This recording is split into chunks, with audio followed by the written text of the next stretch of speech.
मंगळ सोहळ्याच्या निमित्ताने उपस्थित असलेल्या सर्वच अतिथी मान्यवर पाहुणे मंडळींचं पुनश्च एकदा मनपूर्वक स्वागत.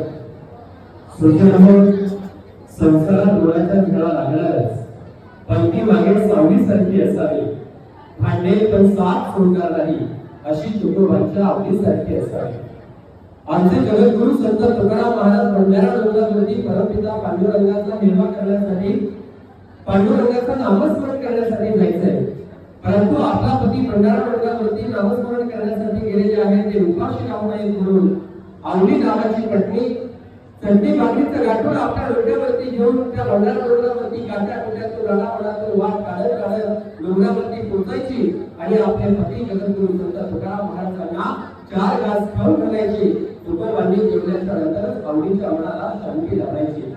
अरे देवाचा हेवा केला जगद्गुरु संत तुकाराम महाराजांनी.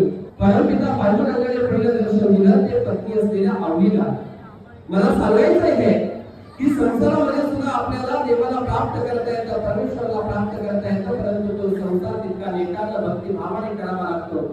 आज या ठिकाणी हा मंगलमय सोहळा संपन्न होत असताना आजचे वरदाचे चिरंजीव ज्ञानेश्वर आणि मधुराणीची सरकार शुभांगी यांना या विवाह सोहळ्याच्या निमित्तानं शुभेच्छा देत असताना एवढंच सांगेल की जे संघर्षमय दिवस जगताना आपण जे दिवस पाहिलेले आहेत त्याची आपल्याला नेहमी आठवण असली पाहिजे.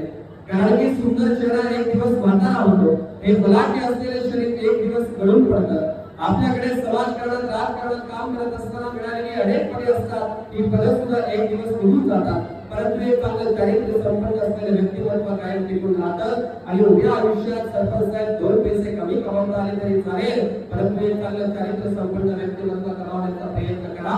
एक चांगलं चारित्र्य संपन्न व्यक्तिमत्व असलेला माणूस चांगलं कुटुंब घडवतो.